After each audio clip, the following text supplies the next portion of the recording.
इसका शरीर ही है ना। लेकिन भय तो खत्म हो हाँ, जाए, भय तो खत्म हो गए, वहां से तो जाएंगे। बिल्कुल, इसलिए तेरे में खत्म हो गया ना।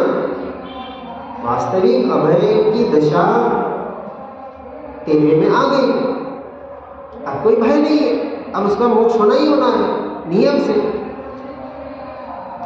वैसे अपेक्षा से व्यवहार से चौथे गुणस्थानक से कह दिया कि पहले चौथे गुणस्थानक में सम्यक दर्शन को प्राप्त करो। अब ये जो ज्ञान से ज्ञान को जानना किसे कहा? ज्ञान ज्ञान को ही जान रहा है, ये तो बात हो गई। किस अपेक्षा से? अब इसका पुरुषार्थ हमें निरंतर करना पड़ेगा। देखो, एक कथन आता है, ज्ञान ज्ञाकार होकर भी ज्ञानाकार ही रहता है। ज्ञान ज्ञाकार होकर भी ज्ञानाकार ही रहता है, ऐसा कथन आचार्य कुंद देव के ग्रंथ में आता है, या और किसी भावनिधि मुनि के, मुझे पूरा ग्रंथ का नाम याद नहीं, पर बात पक्की है। तो क्या कहा? अब इस बात का हमें निर्णय करना है अपने श्रद्धांत में।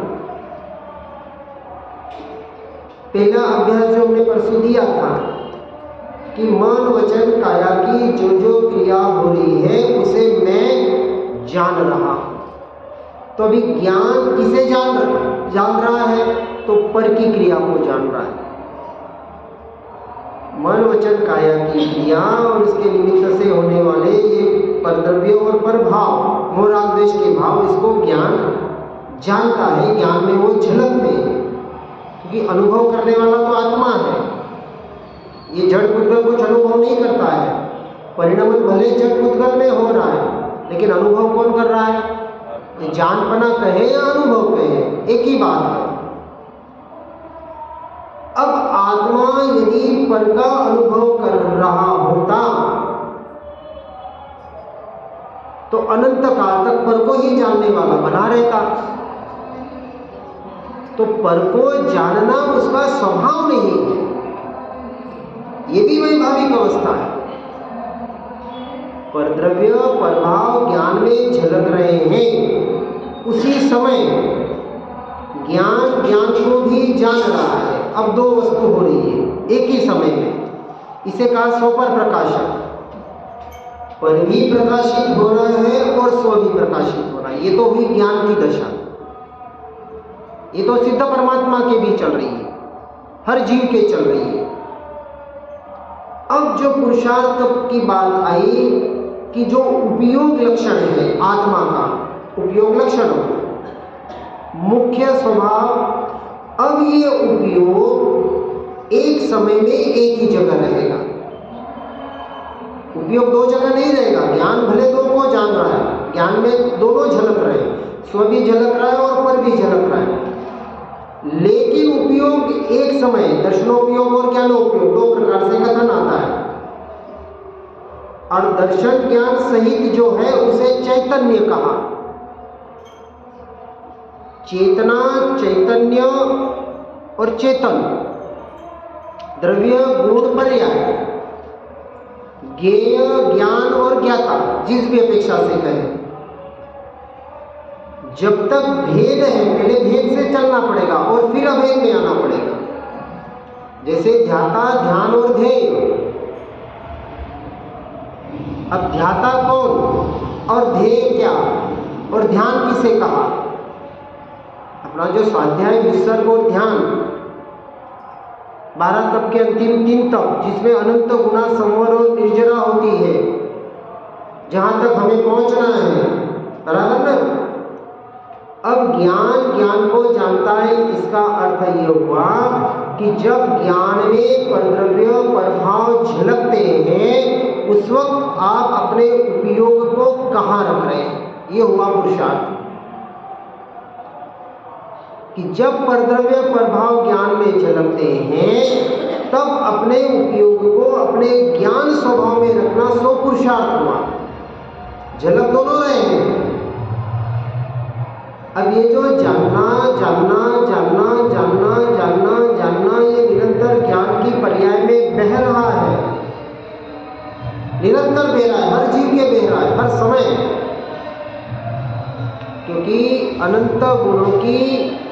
हर गुण की पर्याय एक समय में उत्पाद होती है और व्यय होती है। तो गुण अनंत है, तो एक साथ अनंत गुण उत्पाद हुए एक समय में और व्यय हो गए। अब उत्पाद हुए और व्यय होते हैं, उसके पहले वो पर्याय अपना काम करती है। पर्याय पररूप हुई ऐसा जो कथन आता है, अर्थात उपयोग भ्रष्ट हुआ ना, पर की तरफ गया, वास्तविक जाता नहीं है, लेकिन जीव मान रहा है कि मैं पर को जानता हूं। अपने आप को जान रहा है स्वयं को, और मान रहा है मैं पर को जानता हूं। ये अनादि की भूल है। इसलिए जो पहला अभ्यास दिया, पहले अभ्यास तो वेद ज्ञान का वही करना है, क्योंकि अभ्यास पहले एक विकल्प को तोड़ने के लिए हमने एक विकल्प दिया। एक कांटा निकालने के लिए दूसरा कांटा, सुई कुछ भी डालना पड़ता है। अब जो सुई कांटा डाला वो अंदर ही रखने की बाहर निकालनी, वो भी तो निकालनी ना। कांटा तो निकल गया, तो पहला हमने कांटा निकालने के लिए एक आपको सुई दी, ये अभ्यास दिया। कौन सा? कि मैं जान रहा हूं। मन वचन काया की पुद्गल की जो जो क्रिया हो रही है, मन में जो विकल्प विचार आ रहे हैं, औदैहिक क्रिया औदैहिक भाव मेरा स्वभाव नहीं, मैं उसको मात्र जानने वाला। तो जानने वाले तक पहुंच गए। अब हम कह रहे हैं कि किसको जानने वाला? तो कह रहे हैं कि पर द्रव्य पर भाव को जानने वाला मैं नहीं। जब पर द्रव्य पर भाव ज्ञान में झलकते हैं, तब मैं उसी क्षण उसी समय अपने आप को ही जान रहा होता हूँ। ये हुआ निश्चय का निर्णय। ये निर्णय करना है, और इस निर्णय का नाम सम्यक दर्शन है। यथार्थ टंकोत्कीर्ण श्रद्धा, ऐसा श्रद्धा, कैसा? जैसे मैंने सुने बताया था कि ये शरीर का जो नाम दिया है, सोचना नहीं पड़ता हमें, लेकिन कोई नाम लेके पुकार ले अभी तो फट से अपना उपयोग वहां चला जाता है। जैसे किसी का नाम सुरेश है, 4 सुरेश बैठे हैं, उन 4 सुरेश में जिसको वो आवाज पहचान वाली लगेगी कि मेरे पहचान वाला कोई मुझे बुला रहा है, तो वो पहले देखेगा, बराबर ना? क्योंकि उसे पता है कि वो मेरे पहचान वाला है, मुझे ही बुला रहा है। और सबके पहचान वाले होंगे तो 4 सुरेश देखेंगे पीछे मुड़ के, दूसरा कोई देखेगा? इस नाम में जितना हमने एकत्व ममत्व कर लिया है, उतना एकत्व ममत्व किसमें होना चाहिए? अपने ज्ञान स्वभाव में, अपने स्वरूप में। ये विचार करते करते इतना विचार हो जाए कि फिर विचार न करना पड़े कि मैं ज्ञान स्वभावी भगवान आत्मा हूँ। पंडित जी, फिर विभाव में न जाके अपने जैसे चल रहा है, झलक रहा है, हाँ, तो उस समय अपने स्वभाव में जाएगा, हाँ, तो इससे निर्जरा शुरू हो जाएगी। नहीं, क्यों? अभी संवर की प्रोसेस चल रही है, निर्जरा तो अभी कोसों दूर है। नहीं, जो कर्म, देखो, सपाक निर्जरा और विपाक 2 प्रकार की निर्जरा बताई। कोई अकाम और सकाम कहता है। हर जीव के निर्जरा तो हो रही है, कर्म उदय में आ रहा है और जा रहा है, ठीक है। अब जो सत्ता में कर्म पड़े हैं, उसकी निर्जरा सो सच्ची निर्जरा, उसको क्षय करना। एक शब्द उदीरना भी आता है कि आगे आने वाले कर्मों को खींच के लाके उसको पहले क्षय कर देना। कभी पाप रूपी कर्म पुण्य रूप में परिवर्तित भी होते हैं। ये सारी साधना में ऑटोमेटिक होते हैं, आपको कुछ नहीं करना है। वास्तविक निर्जरा तो सम्यक चारित्र में होती है, अर्थात आत्मलीनता के बाद। इसलिए सच्ची निर्जरा तो सिर्फ और सिर्फ भावलिंगी मुनियों की ही होती है। और वैसे देखें तो अनंत गुणा निर्जरा 12वें गुण स्थानक में होती है, क्योंकि 11वें तक इतने कर्म पड़े हैं कि सीधे आपको पहले में लाते हैं। इतने कर्म सत्ता में पड़े हैं ना, इसलिए ये संवार निर्जरा ये चीज़ें व्यवहार की अपेक्षा से सब ठीक है, सुनने पढ़ने में अच्छी लगती है। अभी पूरी प्रोसेस हमारी संवर की चल रही है। पहले संवर तो करो, और संवर होने के बाद अर्थात सम्यक दर्शन से संवर शुरू होता है। और सम्यक दर्शन ज्ञान पूर्वक जब सम्यक चारित्र में अर्थात आत्मा में, स्वरूप में, स्वभाव में लीनता होती है, वहां अनंत गुना कर्मों की निर्जरा शुरू होती है। अभी तो हम एक समय के लिए भीतर आ जाए ना तो बड़ी बात है।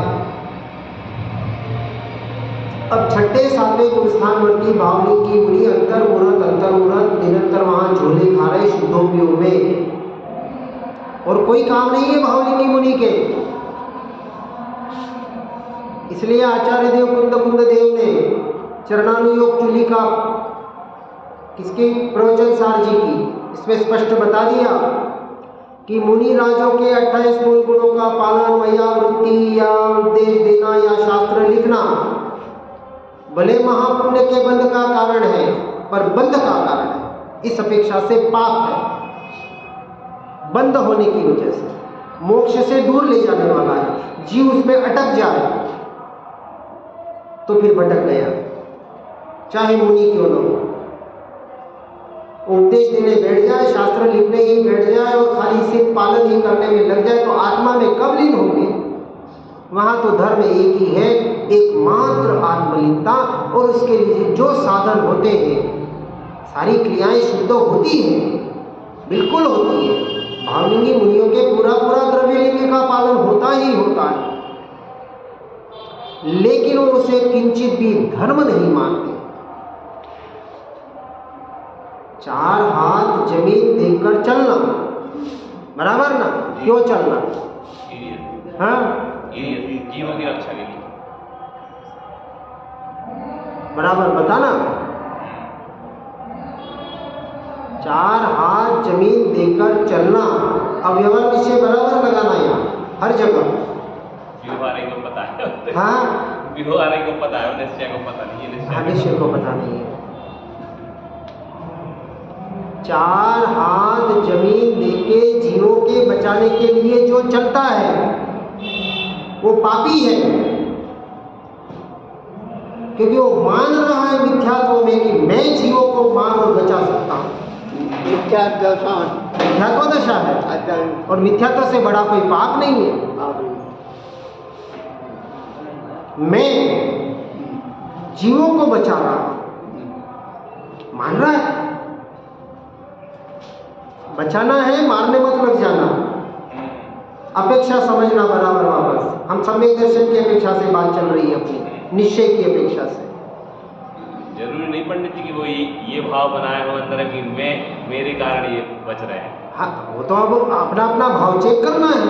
हम तो दोनों भाव बता रहे हैं, आप किस भाव से चल रहे हैं? तो आश्रम है, आश्रम हाँ भाई, जिसके जैसे भाव है आश्रम भाव पुण्य पाप को संसार है। यदि बचाने की अपेक्षा से चल रहा है तो उसको बचाने का भाव है।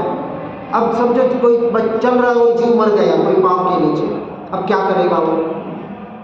खुशी मनाएगा कि दुख करेगा? हाय राम, मेरे से तो आज जीव मर गए, 2-4 मकोड़े मर गए। अब उसका शाम को प्रतिक्रमण करेगा, पश्चाताप करेगा। क्या मान रहा है?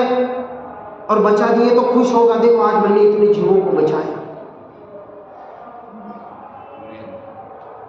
बोल रहा है ठीक है, बचाना है, बिल्कुल सही बात है, मारने की बात नहीं कर रहे हैं, लेकिन मैंने किया, ये जो मैं मेरा बना है ना वह श्रद्धान में, ये मिथ्यात्व है। मान्यता मिथ्यात्व है। मानता मैं बचा रहा हूं, मैं जरा पहली बात तो कोई जीव मरता है, सच्चे की मत हो जाना बातें निश्चय की सुन के। ये साथ में हम इसलिए बता रहे हैं, व्यवहार अपने अपेक्षा से बराबर पालना। बार बार यही कह रहे हैं, व्यवहार अपनी जगह होता है, लेकिन व्यवहार में धर्म बुद्धि नहीं होती। सब व्यवहार त्यागने योग्य। कब त्यागने योग्य भी बिल्कुल नहीं कहा। त्यागना भी अधर्म है। मैं कुछ त्याग कर सकता हूं, ये मान्यता भी अधर्म है। कोई संन्यास ले ले, मुनि दीक्षा ग्रहण कर ले और कह दे, कहेगा व्यवहार से, लेकिन मान रहा है कि मैंने घर छोड़ा, संसार छोड़ा, लाखों करोड़ों की प्रॉपर्टी छोड़ी, ऐसा जो मान रहा है वो मिथ्यात्वी है। क्योंकि पूरा खेल मान्यता का है, श्रद्धान का है। आपके श्रद्धान में क्या है? श्रद्धान को सुधारना है सम्यक दर्शन के लिए, बराबर ना। अब यहाँ इस बात को समझना है कि 4 हाथ जमीन देख के चलना, इसका नाम है ध्यान की मुद्रा। देखो संसार में कोई त्याग करता है, मैंने घर छोड़ा, परिवार छोड़ा, ये छोड़ा, छोड़ा किसे जाता है पता है? जो अपना हो। जब शरीर ही मैं नहीं, मेरा नहीं, ये स्त्री पुत्र परिवार धन धन सब लोग ये जड़ बुझ कर मेरे हैं क्या, तो मैंने छोड़ा, ये बात ही गलत है। मान लिया तो मिथ्यात्व आ गया, पोषण कर लिया, मैंने छोड़ा, वो अहंकार हो गया। माँ बाप बीवी बच्चा पदन मार रहे हैं, कौन किसका है? इस संसार में कहा अकिंचन सत्य, ये उत्तम अकिंचन आया ना, क्या कहा कि इस संसार में एक परमाणु मात्र भी मैं और मेरा नहीं। तो किसको छोड़ा और किसको ग्रहण किया? ये मान्यता मिथ्यात्व की है। हाँ, व्यवहार से बोलेगा भाई, व्यवहार अपनी जगह सत्य है। ये बाद में व्यवहार निश्चय से तो बाद में छूटेंगे, पहले बराबर दोनों का समन्वय करना पड़ेगा, फिर निश्चय में आके निश्चय से भी छूटना है, और लीनता में सब छूट जाएगा। त्याग उपादान शून्य शक्ति है। बिल्कुल, त्यागोपादान शून्यत्व का अर्थ न कुछ ग्रहण करने की जरूरत है, न कुछ त्याग की जरूरत है। ऐसा परिपूर्ण त्रिकाण शुद्ध द्रव्य, उस अपेक्षा से यहाँ कथन चल रहा है।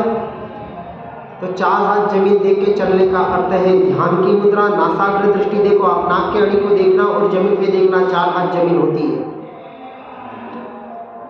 आंख देखती है, पांव से चलते हैं, बराबर। तो आंख ने कीड़े मकोड़ों को देखा, चींटियों को देखा और पांव उधर डाल के बचा लिया। किसकी क्रिया हुई? उद्गल की क्रिया। मन उस वक्त खाली है ना, खाली है। उस वक्त मन में कुछ विचार चल रहे हैं, या तो कहीं बाहर के, या बचाने के, या किसी और के। जब तक मन के विकल्प उपयोग बाहर है, तब तक जीव पर में है।